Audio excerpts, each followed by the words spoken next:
athlete player is an absolute baller. Like, I can't even, I'm like, what is she eating for breakfast? What is she like saying before she goes to bed at night? Like, what is this between here? Incredible by her. And we know Serena Wegman wasn't going to make the changes that I kind of wanted her to make coming into this final with Michelle Ajiman and Chloe Kelley in the lineup, but she did have Jess Carter back in, which to me made a lot of sense coming into this match. But when you guys first saw the lineups, who were you thinking was going to be the battles that were going to stick out? Kel, I'll come to you first. That you thought, oh, the game is going to be won and lost here. So I originally said in the game preview that we put out on Thursday, I said that I thought the game was going to be played on the right side for England, left side for Spain, if Spain was smart. I thought that Spain would go up England's right side because I thought James would be on that right side. Bronze obviously likes to go forward. They could catch her out, that sort of thing. But there were some changes that happened. Pina didn't start. So honestly, when the lineups came out, I was kind of like, the best part of the lineups coming out was seeing Jess Carter back in lineup. And I thought that she had an excellent final. She was so good in England's box, breaking up crosses, stepping, winning the balls at the front post. She intercepted so many balls. She was calm and composed, starting the play from the back. I thought that she had a fantastic final and was really happy that she was able to do that. So that was my biggest excitement around the starting lineups.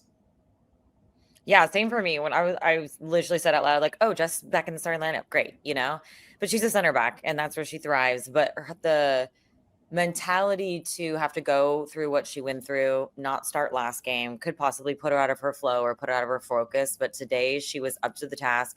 She was making such good clearances, reading the game very well. Just looked like she was undistracted out there, and she had every reason to be distracted, and she was locked in and did her job. Yeah, she balled out. To have that reaction after everything she's gone through in this tournament, also having Esme Morgan come in the previous match to start in that position to then come back in at the final. And actually, I'm jumping way ahead, but there was a play later in the game where I think it was Bon Mati was going end line and she was defending her 1v1 and she deflected it, goes up on Mati, and she was lit. I actually thought of you, Kelley. I was like, this seems like a moment where, like, as a defender, I would imagine you like kind of lose your shit because you're just like, yes, this is the work. This is what we do. 100%. When I think I jumped off the couch when that happened and was like pumping my arms for her, because you have potentially the best player or arguably the best player on the ball at that tournament. It's late in the game. You're in your box. You have to make a stop. And she does. I mean, again, I just feel like she had a fantastic. In those moments, you're like in your head, you're like pounding your chest. You're just like, like, yeah, light it up. I absolutely love it. Well, looking at the first 45 of the match, well, let's go back to the first 20. I thought, Spain came to play. It's only a matter of time before Spain scores a goal. And it wasn't long till after that Mariana Caldentey came in, got a header in the 25th minute over Lucy Bronze. Ona Batille puts this beautiful cross in. I think England looked like Swiss cheese in the back at this moment. I thought, oh my God, if Spain keeps this momentum, I don't think England are going to be able to come back. But Kel, I know you wanted to chop it up about this moment because it seemed like such a letdown of a team that has been so structured, at least in these defensive moments. Right. And, I wouldn't say it's more so it's like Lucy Bronze made a mistake. And that is so, it's hard to say for me to say because I've been in her position before. It's so tough as an outside back. You have these runs coming in and as a defender in general, you make one mistake and you get a spotlight shown on you for the bad, right? And in my opinion, Lucy Bronze has been excellent during this tournament. She has been excellent on both sides of the ball for England. So for this to happen, and she lost her mark. She lost Caldentey. She didn't even put a body on her when the cross was coming in. And to me, it's like those little things. She knows to do that, so to see that happen, and it was just, I was like, why did we let that happen? But then it happened on the other side, and we'll talk about that later. But it was tough for me as a defender to be like, those are the easy things. Those are the little things that win and lose the game. And like Darian, you're pointing to your head, like mentality. And Lucy Bronze embodies the mentality that has become this England team. But for that to happen, it was just, I was like, that's just a lapse. That's a lapse in focus. You know, it was unfortunate. And in that moment, I was like, game's over. Like, if this is how England, one of their best players this is how she came into this final, not going to be much of a contest. Well, a player of her caliber and experience too, you don't expect that from her. And then for me, Exactly. I'm a body language person. So after it happened and then she puts her hands on her head, that's even more demoralizing body language to your team, where it's like, yes, I messed up, but like, stay strong in your stature and just be like, my bad, we got this, guys, let's turn around, let's chase this, you know? But it was like, even for her, like a double negative. I was like, whoa, that's surprising, that's shocking. And she just seemed a little off today. She did seem off. How do you overcome that though? In the 67th, when she like went to go try to like spearhead a clearance and like completely missed the ball, I was like, are you okay, girlie? This is so not you. There was another moment I texted Kel about this too, because I was like, oh, Lucy just looks gassed. She looked exhausted. She was in the midfield. They did some sort of rotation. She was calling for the ball. She was backing away from the pass as it came in. And of course, Spain's midfield pounced on it. But going back to that moment, how do you overcome that? One is, as Lucy Bronze, when you make a mistake like that in a huge moment like this, where you're the leader, the pressure's on you, what are you saying to yourself to get out of that and not let it take over the game? You got to be, like a goldfish. You can't think about you got to let it go, right? 5 seconds has passed. It's over. Just keep swimming. Yeah. Like you have to focus on the next play and be like, that is in the past. All I can do is control what's about to happen in front of me and do that. And I think I think we would have seen it from Lucy regardless, but her, going down, calling for ATCs to come on, going off the field, coming back on, like she was grinding it out. And I think that was, again, just who she is as a player. But it probably goes back to her being like, I'm going to do everything I possibly can to right this ship and make up for this mistake. Yeah, and I think she did. I feel like her mentality was so infectious. Even hearing Lori and Jackie talk about how Serena Vegman said, "Yeah, we'll have to take her off in a wheelchair, essentially, if she's coming off of the pitch." But McCall, I wanted to ask you, I feel like the biggest change going into halftime was the midfield presence in the second half from England. I thought that they swarmed, they were dominant, they were being super physical, something that was missing in the first half for them. Did you think that was the biggest change that kind of gave them the edge in the second half? Yeah, I think the first half, England, their midfielders were very preoccupied about, in the attack, like Stanley was higher. And then as you saw in the second half, Lucy Bronze was almost playing like an inverted midfielder. She was very, very central. And so they wanted to crowd that midfield and slow down Spain's momentum because they are a possession-oriented team, and it starts from that engine in the midfield. So they needed more bodies in there just to start breaking up plays and kind of controlling in there. And once they did that, then the game became more open because they kind of neutralized that midfield space. And then all of a sudden they were picking off balls higher up the field. So that was a big adjustment that I think that England did really well that got them back into the game. You know what else England did that was a big adjustment to me? We finally got subs a little earlier in this freaking match. I was saying, I put it on my story. I said it last time we were all together. I wanted Chloe Kelley and Michelle Ajman to come in earlier in the match. Would have been a way different game if Lauren didn't go down. Because way different game. I agree to put Chloe Kelley in, but like she changes the game every time. And I don't like that she's an impact player. I feel like that's the narrative around her. I'm like, the girl can play for 90 minutes. I don't know why we're acting like she's just good off of the bench. She's come in and made a difference every single game. Yes, I was saying after the the semifinal match and even the quarterfinal match, is Chloe Kelley only in her instruction manual, I can only play for 15 plus minutes of the game, the end of the game, to be able to execute and be as impactful as she has been able to be. But no, to me, as soon as she checked in, she's the one who's on the ball. She's dancing on the ball. She's shaking big. Like she comes to play every single time, and she completely changes the dynamic of the England front line and the England team in general, in my opinion. So it was unfortunate that we only got to see her in like the couple last minutes of the quarters and the semis. But, unfortunately, it was because of an injury that she got to come in earlier. But to me, I think that made a huge difference and is a big reason why England is lifting that trophy today. And the mentality of Chloe Kelley, right? Like in the quarterfinals, she subs in the 78th minute and within a minute assists that goal, which changes it. The following game, she's not subbed into like the 84th. And you're thinking, well, wait a minute. I just lifted us past the quarterfinal. I want to sub in earlier because I feel like I earn more minutes, but you still wait till the 80th. Like a lot of people would pout or lose their confidence or whatever, but she's like, okay, I've got 7-8 minutes to do what I'm supposed to do. Crushes that too, and then doesn't get to start in the final either, and then hasn't played more than 20 minutes, but is asked to play 90 and crushes it. Like she's next level. I absolutely love her. Yeah, we're changing this narrative that she's Kel, like you said, it's in her instruction manual to only play 15. Because yes, it was forced by substitution. Sorry for Lauren James. I hope she's okay. But came in, shaked and baked. And who I want to ask about the impact of Chloe Kelley, though, is our girl Lori Lindsey. We got another U.S. Women's National Team legend here, and the voice of all of our teams. Oh, There she is. Every time I pop on, it's like we've been into like extra time, double extra time, penalty kicks. It's like everybody's sweating. Yeah. Anyway, hi everybody. There she is. Lori, how are you feeling? Are you like on a high after that game?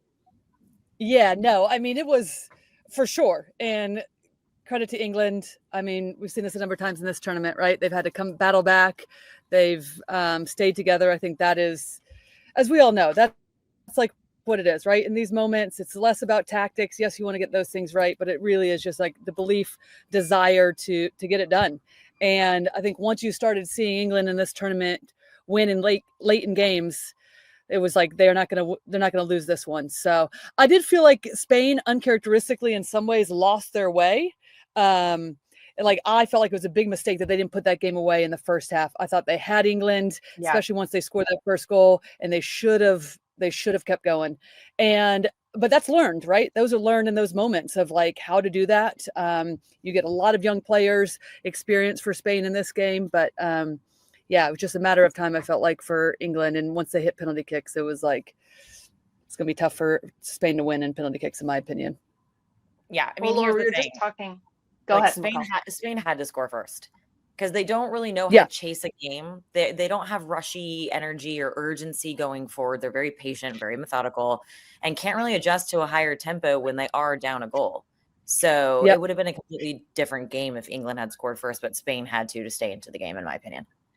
Yeah, and that's where I feel like England did a really good job, because I think it's easy for teams to start to scramble when that happens against Spain. You know, you have to send players forward. It leaves you more exposed. And I actually felt like they dropped too deep and gave too much respect to Spain in that first half after conceding. But that's what they got right in the second. Is we mentioned on the broadcast, you got to step your wingers a little bit higher, cut off the central areas, and your starting positions that much closer to Alessia Russo, which was lacking. Once they did that, and to be honest, I thought it was such a strange, I didn't think Putellas was great, but she has experience. And I thought that was such a strange substitution. And they immediately, they lost their way in the midfield. And that's because it makes Bonmati come lower. She came lower. I didn't feel like Caldentey, actually it was Caldentey that would come lower too. And Putellas, just in the moments where I felt like those three in the midfield, Putellas, Bonmati, and O'Hara, know each other so well. And they're the ones that like dictate how you play. If you're going to play long, if you're going to play short, and like a little bit more ticky-tacky, like we always say. But what I felt like happened is they just started playing into the hands of England. Hopeful balls into the box. They're lofting, easily picked off. That allowed Jess Carter just to gain confidence in that, and credit to her. Mm-hmm. She like to step in that moment after not playing only a few minutes in the previous one. So, I mean, we could talk about that all day, but I thought her and Leah Williamson were great. But yeah, I just felt like somewhat in the Germany game and then this game, they almost started to play like their opponent, and they're never going to win that physical battle. So they just kind of lofted balls in. Yeah, they got some balls wide. I mean, Pariuelo, unfortunate that she couldn't get that one to come off, like the behind the back that just skimmed off her leg. That's a sure goal. Yeah. Sure goal. Yeah. So, I mean, but that's what it's about, right? You don't take your chances, force the issue, and then England wins. So, yeah. Am I a pinwheel? Are you guys seeing me? Because this is the internet. We see you. Okay. Do you see us? Yeah, I see you, but I'm sometimes like, Kel, I see you kind of laughing, so I'm like, what am I saying? Honestly, I've talked so much in the last 30 some days that I'm like, yeah, is what I'm saying even making sense? No, it's When you funny start to say because wrong names and stuff, you're like, no, you got on here and you said a lot of what we had just said, and you saying Putea's coming oh, out like at that point yeah. and it changing the game. Literally in my notes, Putea's out early. No question mark. Like I was like, this seems like an odd Strange. sub to be making in this Super moment. strange. Yeah. And I'll tell Very you what, odd. though, too, this is my other thing is I am so happy Ajuman went in, and she went in a little bit earlier, which wasn't by much, right? But I would have really liked, I mean, that we don't need to talk about it because they won, but I would have liked to see her and Russo on the field together. Yes. Because I think when we've seen them previously, they both had to do this work on their own, isolated up there, and I don't totally feel like it worked to their advantage. And that could have been, I think, a different situation and maybe extra time or even regulation if both of those two players were on the field at once. I love that shout. Lori, go rest your voice. Go get a drink. Cheers to you. You absolutely crushed this tournament. We're all dreaming with your voice narrating everything going on because we hear you so much, and I absolutely love that. But I know that you have to dip, so thank you so much for jumping on with us. Yeah, it's been fun to be chatting with you all tournament. So hopefully I'll see you all soon. Love you all lots. Enjoy. Talk to you soon, okay? Fantastic tournament, Yeah. Lori. Fantastic. Yeah. You crushed. I love that. She came in guns a-blazing. I got 2 minutes. Go. Literally doesn't even take any questions, just starts going. Yeah, I didn't speak that whole time. That was great. We love her for it. We love her for it. I love it. But I think she said something so interesting about Spain kind of becomes their opponent, because I do think we saw that in the Germany game and in this game, even in the goal conceded. Kel, I know you wanted to talk about that because, again, it was just poor marking at this level, really. Right. I was very surprised that these were the 2 goals we got in the final, because as a defender, again, like this is very foundational, simple box management and marking. And it's literally stuff you highlight on film, circle, draw, like. Right. It's also like basic principle stuff. Like very basic 100%. principle. 100%. Yeah. And I think that, like, again, Caldentey, great work to come off shoulder from bronze through. We're obviously showing Alessia scoring her goal here. She had good movement in the box. Like sometimes forwards are just smart enough and experienced enough and tricky enough to be able to move in a way that it just makes it so difficult to get a body on, to even know where they are, right? That's the job of the forward, but the job of the defender is to be aware of all of your surroundings, make sure everybody's accounted for. And the England goal, as much as, we harped on Lucy Bronze making a mistake, this was a mistake by both center backs for Spain. Like they lost Alessia in this moment. She faded backside, back shoulder, sat right in between them. She should have been picked up, and she had an easy open header. Both goals were essentially scored on, in my opinion, bad marking. Great movement by the forward, but bad marking by the defender. So I'm kind of glad that we saw it on both sides of the ball. Yeah. Because then, it's like you can be like, oh, Lucy Bronze made this big mistake, but so did Spain. So it happens, and it just shows you how difficult it is. But yes, but the things we're talking about are the things the U.S. are very, very good at. Like that is not acceptable in our program. DNA. It's not.